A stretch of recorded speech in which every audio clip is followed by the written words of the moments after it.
اعوذ باللہ من الشیطان الرجیم، بسم اللہ الرحمن الرحیم۔ السلام علیکم ورحمۃ اللہ وبرکاتہ۔ آج ہم آپ کو سنانے والے ہیں شیخ الاسلام برطانیہ عبداللہ کوئلم کی داستان حیات اور ان کے قبول اسلام کا داستان۔ یوں تو شمالی برطانیہ کا شہر لیورپول فٹ بال کھیل کے لیے اور موسیقی میں اپنی مخصوص شناخت رکھتا ہے، لیکن عالم اسلام میں اس شہر کی ایک امتیازی حیثیت ہے۔ یہاں ایک صدی قبل ملک کی پہلی مسجد قائم ہوئی اور چند برطانوی نصرات و اہل علم و دانش نے اپنی اسلامی شناخت کا باقاعدہ اعلان کیا، جس کے امام شیخ عبداللہ کوئلم تھے۔ ان کی مجاہدانہ قیادت میں اہل ایمان نے اپنی صدیوں قدیم مغربی معاشرت کے خلاف علم بغاوت بلند کیا۔ 19ویں صدی میں جبکہ دنیا کے بیشتر خطوں پر برطانیہ اپنی حکمرانی کے ضام میں بدمست سامن تعیش و تہذیب نو کے رمق پر نازاں تھا، سائنس و ترقی سے فرخندہ اور دولت کے نشے میں چور تھا، انگریزوں کی اسی زمین کو اللہ نے دعوت تبلیغ کے کام کے لیے مشکل دور میں منتخب کیا۔ ولیم ہنری کوئلم 10 اپریل 1856 کو 22 البرٹ اسٹریٹ لیورپول میں پیدا ہوئے۔ ان کے والد رابرٹ کوئلم ایک گھڑی ساز تھے، جن کے اجداد کیپٹن جان کوئلم برطانوی فوج کے مشہور تاریخ ساز ہیروٹلنس کے فرسٹ لیفٹیننٹ تھے۔ ولیم ہنری بچپن ہی سے غیر معمولی ذہانت اور خداداد صلاحیتوں کے مالک تھے۔ بقول captain saint John William Henry کا شمار برطانیہ کے چند لائق نوجوانوں میں ہوتا تھا۔ لیورپول انسٹیٹیوٹ سے تعلیم حاصل کی۔ قانون کی تعلیم کے دوران انہوں نے بطور صحافی ایک مقامی جریدے میں جزوی وقتی کام کیا۔ ان کی تحریر پرکشش اور دلچسپ ہوتی تھی۔ حصول علم کے بعد انہوں نے وکالت کا پیشہ اختیار کیا۔ 22 سال کی عمر میں ہی وہ سپریم کورٹ کے وکیل مقرر ہوئے۔ ولیم ہنری کوئلم کو سیر و سیاحت کا بے حد شوق تھا۔ انہوں نے بیرون ممالک کے کئی سفر کیے۔ اسی شوق کی سیاحت میں وہ مراکش گئے، جہاں ان کو مسلمانوں کے قریب سے دیکھنے اور مذہب اسلام کو سمجھنے کا موقع ملا۔ یہی سفر ان کی زندگی کا انقلاب آفری موڑ تھا۔ مذہب سے متعلق معلومات حاصل کرنے کے شوق میں وہ 3 ماہ مراکش میں مقیم رہے۔ مقامی علماء سے بھی رجوع کیا اور دین اسلام پر تفصیلی واقفیت حاصل کی۔ مسجد میں شریک نماز بھی ہوئے اور روح پرور مناظر سے متاثر ہوئے۔ نوجوان ولیم ہنری کوئلم کو محسوس ہوا کہ ان کی سب سوالوں کا جواب مذہب اسلام میں موجود ہے، اور یہی وہ دین ہے جس سے وہ متلاشی تھے۔ انہوں نے نماز و حج، زکوٰۃ و روزہ وغیرہ کے مسائل اور فرائض سے خود کو آشنا کرا لیا، اور مذہب اسلام کے بارے میں اتنی واقفیت حاصل کر لی کہ وہ قرآن پاک و احادیث نبوی سے مسائل حیات کی گتھیاں سلجھانے کی صحیح کر سکے۔ وہ واپس انگلینڈ گئے اور 1888 میں 31 سالہ ولیم ہنری کوئلم نے مذہب اسلام قبول کرنے کا باقاعدہ اعلان کیا۔ اب وہ عبداللہ کوئلم ہو گئے۔ یہ وہ زمانہ تھا جب مدتوں تاریک میں ڈوبا رہا یورپ سیاسی و اقتصادی انقلاب و حادثات سے گزر کر عہد نو کی تاریخ مرتب کر رہا تھا، اور جب حیرت انگیز سائنسی ایجاد و انکشافات سے ملکوں کی تقدیریں بدل رہی تھی، ایسے میں مذہبی منافرت اور جنسی بے راہ روی بھی شباب پر تھی۔ عیسائی مبلغوں اور پادریوں کے خطبوں میں مذہب اسلام اور خلیفہ مسلمین کے خلاف دروغ گوئی عوام کو مسلمانوں سے بدظن کر رہے تھے۔ یہ وہ دور تھا جبکہ برطانیہ دنیا کی عظیم الشان عیسائی جمہوری مملکت تھی۔ اس چھوٹے سے شہر لیورپول کے نامور وکیل کے قبول اسلام کی خبر پورے ملک میں جنگل کے آگ کی طرح پھیل گئی۔ عبداللہ کوئلم نے دین اسلام کے موضوع پر مدلل مغز تقریر ٹیمپرنس لیگ ہال میں کی۔ مقامی باشندے ہفتہ وار نشست میں شریک ہونے لگے۔ مس کیٹس پہلی انگلش خاتون تھی جنہوں نے کوئلم کے بعد دین اسلام قبول کیا اور فاطمہ کیٹس کے نام سے مشہور ہوئی۔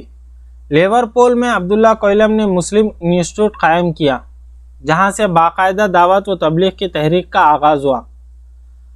مشربہ اسلام ہونے والے انگریزی باشندوں کی تعداد بڑھنے لگی۔ اور 1879 میں یہ جماعت اپنی عمارت واقع 8 براغم ٹریلز کی منتقل ہوئی اور اس مرکز و علم و دانش سے دعوت دینے کا وسیع کام مثالی نوعیت اختیار کرتا گیا۔ 1893 میں انہوں نے مشہور ہفتہ واری کریسنٹ جاری کیا۔ بعد میں ماہانہ اسلامک ورلڈ کا بڑے آب و تاب سے اجرا ہونے لگا۔ یہ دونوں کثیر الاشاعت تاریخ جریدے جو اعلیٰ قدر مضامین سے مزین ہوتے تھے، ان کے اپنے پریس میں طبع ہو کر دنیا کے 20 ممالک میں قارئین سے خراج تحسین حاصل کرتے۔ نہ صرف یورپ و افریقہ بلکہ ایشیا اور آسٹریلیا کے شہروں میں بھی ان دونوں جریدوں کے شائقین بڑی تعداد میں موجود تھے۔ مجاہد آزاد مولانا برکت اللہ بھوپالی، جو برطانیہ حکومت کے ظلم و استبداد کے واقعات و حادثات سے دلبرداشتہ تھے، مدرسہ سلیمانیہ بھوپال سے سند فراغت حاصل کر کے شاہ ولی اللہ رحمۃ اللہ علیہ کی کتابوں اور مولانا سید جمال الدین افغانی سے سمت راہ پا کر 1883 میں لندن پہنچے۔ لندن ٹائمز میں مضمون نویسی کے علاوہ عربی کا درس دینے لگے۔ شیخ عبداللہ کوئلم نے اس بیش قیمت جوہر نایاب کو بھانپ لیا اور مولانا برکت اللہ لیورپول پہنچے، جہاں انسٹیٹیوٹ کے کاموں میں شریک ہو گئے۔ انہوں نے اس مرکز علم و دانش کی دعوت تبلیغ کے کاموں میں گراں نقدر تعاون کیا۔ مولانا برکت اللہ اردو، عربی، فارسی، انگریزی کے علاوہ دیگر یورپی زبانوں پر اچھی واقفیت رکھتے تھے۔ ان کے علمی مضامین نے دونوں جریدوں کو بام و عروج تک پہنچا دیا۔ انسٹیٹیوٹ کا دائرہ عمل یورپ و افریقہ سے بڑھتے ہوئے بر اعظم ایشیا اور آسٹریلیا تک پھیل گیا۔ لیورپول کی اس دینی درسگاہ کے دروازے بلا لحاظ و مذہب و رنگ و نسل سب پر کھلے تھے۔ ایک وسیع مسجد، بیش قیمت و مختلف مضامین پر مشتمل کثیر تعداد کتابوں سے آراستہ وسیع لائبریری اور دارالمطالعہ میوزیم، سائنس کی لیبارٹری، مسلمانوں و غیر مسلموں کے لیے دلچسپ و انواع اقسام کے علمی مضامین پر مشتمل نصاب کے کورسز وغیرہ اس کے اہم شعبے تھے۔ محترمہ فاطمہ کڈس اس مرکز علم و دانش کی اہم رکن انتظامیہ تھی۔ 1896 میں دارالعلوم کی کارکردگی میں مزید توسیع ہوئی اور مدینہ چلڈرنس ہوم قائم ہوا، جس میں یتیم و نادر بچوں کی رہائش اور تعلیم و تربیت کا باقاعدہ انتظام تھا۔ رمضان کے ایام میں انسٹیٹیوٹ میں بڑے پیمانے پر افطار و خوردنوش کا انتظام کیا جاتا تھا۔ یورپ کی اس عظیم الشان و طاقتور جمہوری مملکت کو، جو دنیا کی کسی طاقت کو 19ویں صدی عیسوی میں اپنا ہمسر نہ سمجھتی تھی، اس طرح اپنے ملک میں ایک مشرقی مذہب کے فروغ پانے پر حیرت زدہ ہوئی اور عوام و خاص کو صدمہ ہوا۔ انسٹیٹیوٹ کے قیام اور تبلیغ کے بڑھتے ہوئے اسلامی اثرات سے اظہار غم و غصہ ہوا اور ملک کے طول و عرض میں احتجاج ہوا۔ لیورپول کے مقامی باشندوں نے مسلمانوں کو طرح طرح کی جسمانی اذیتیں پہنچائی۔ عیسائی آبادی کو اذان کی آواز ناگوار گزرنے لگی اور بارہا مؤذن کو اذان دیتے ہوئے سنگسار کیا۔ برف کے گولے میں پتھر رکھ کر بالکنی سے اذان دیتے ہوئے مؤذن پر پھینکے۔ مسجد سے نکلنے والے نمازیوں پر ناشائستہ آوازیں کستے اور مسلم عورتوں سے نازیبا سلوک سرہ راہ کرتے۔ کئی بار تبلیغی جماعت سے واپس لوٹتی خواتین پر کیچڑ پھینکا جاتا۔ ایک 70 سالہ بوڑھے اور 50 سالہ خواتین کو اس وقت زود کوب کیا جب وہ مسجد سے نکل رہے تھے۔ نمازیوں کو پریشان کرنا عام روش ہو گئی تھی۔ شب میں مسجد کی کھڑکیوں کے شیشے توڑ دیے جاتے، لیکن اہل ایمان ثابت قدم رہے اور تعلیمات اسلامی کے مطابق صابر و شاکر رہے۔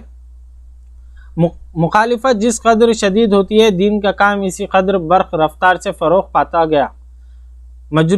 مجنونانہ حملوں اور رخنہ اندازیوں سے دعوت تبلیغ کے کاموں میں فروغ ہوا۔ عبداللہ کوئلم مضبوط ارادے اور پختہ عزم کے مالک و صابر و شاکر بندہ خدا تھے۔ ان کے سامنے رسول اللہ صلی اللہ علیہ وسلم کی حیات طیبہ ان کی رہنمائی کے لیے موجود تھی۔ وہ قابل منتظم، جفاکش اور دور اندیش وسیع قلب تحریر و تقریر کے غازی اور اپنی دھن کے پکے تھے۔ دشواریوں سے ان کی پریشانی پر کبھی شکن نہ آیا اور تبلیغ کے کاموں میں ذرا بھر بھی فرق نہیں پڑا۔ خلیفہ اسلام عبدالحمید خان ثانی نے عبداللہ کوئلم کو 1890 میں قسطنطنیہ مدعو کیا اور ان کی بیش علمی خدمات و دینی کارناموں کے اعتراف میں شیخ الاسلام آف انگلستان کے اعزاز سے نوازا۔ اس عظیم مفکر و داعی اسلام کی ترکی میں قدر و منزلت ہوئی۔ عبداللہ کوئلم اپنے بڑے بیٹے کے ہمراہ قسطنطنیہ میں تقریباً 1 ماہ رہے۔ 1893 میں اسپین اور مراکش کے اندرون ملک دور ابتداء و دشوار گزار خطوں کا بھی تکلیف دہ سفر کیا۔ امیر عبدالرحمن خان شاہ افغانستان کی جانب سے نصر اللہ خان نے 1895 میں لیورپول کے اس مرکز علم و دانش کا دورہ کیا اور شاہ کی جانب سے 2500 پاؤنڈ کی کثیر رقم پیش کی، جسے عبداللہ کوئلم نے یونیورسٹی کی تعمیر و انتظامات میں خرچ کیے۔ حکومت برطانیہ عبداللہ کوئلم کی تحریک و بے باک تصنیفات سے خوفزدہ و ہراساں ہوئی تھی۔ 1908 میں ان پر کئی بے بنیاد الزامات لگا کر لیورپول سے جلا وطن کر دیا گیا۔ عبداللہ کوئلم نے سویڈن اور ہندوستان، جو تاج برطانیہ کے ماتحت ملک تھے، وہاں کی عوامی تحریک کے کھلے لفظوں میں موافقت بھی کی تھی۔ حکومت اپنے ہی ملک میں بڑھتے ہوئے اسلامی اثرات سے پریشان تھی، چنانچہ عبداللہ کوئلم پر بے بنیاد الزام لگا کر ان کی گرفتاری کا حکم بھی دیا۔ بالآخر اپنی گرفتاری سے بچنے کے لیے عبداللہ کوئلم اپنے اہل خاندان اور چند رفقا کے ساتھ ترکی چلے گئے۔ 1909 میں واپس برطانیہ لوٹے اور اپنا تبلیغی کام جاری رکھا۔ اس عظیم عالم دین و داعی اسلام کا 1932 عیسوی میں لندن میں انتقال ہو گیا۔ بروک ووڈ قبرستان میں ان کے پہلو میں عبداللہ یوسف علی اور محمد کی خبر ہے، جنہوں نے قرآن پاک کا انگریزی ترجمہ کیا، جو آج بھی مقبول و معروف ہے۔ آج برطانیہ کے 20 لاکھ مسلمانوں کو لیورپول سے عقیدت ہے کہ اولین شیخ الاسلام یہاں پیدا ہوئے اور انتہائی ناموافق حالت میں پہلا اسلامی تبلیغی مرکز قائم ہوا۔ دیار مغرب کی گمراہ تہذیب میں عبداللہ کوئلم اولین داعی اسلام تھے، جنہوں نے اپنی زندگی کو رسول اللہ صلی اللہ علیہ وسلم کے اسوہ حسنہ کے مطابق ڈھالنے کی کوشش کی۔ اس یگانہ روزگار دانشور کی زندگی کے مختلف پہلو تھے اور ہر پہلو مانند آفتاب روشن و مثالی تھا۔ وہ کامیاب صحافی تھے، شعلہ بیان، مقرر، بیدار مغز، وکیل و قانون داں، جید عالم دین، رہنما بھی اور اہل ایمان کے امام بھی۔ ان کی قابل قدر تصانیف یادگار ہیں، جن میں چند حسب ذیل ہے: freemasonry and Islam, Muhammad and his time, the Islamic path and appeal to Christian. اس جلیل القدر عالم دین نے 1 صدی قبل جو چراغ مغرب میں روشن کیا، آج اسی سے نہ صرف برطانیہ بلکہ پورے یورپ میں بے شمار چراغ روشن ہیں اور دعوت کا کام رواں دواں ہے۔ جزاک اللہ خیر۔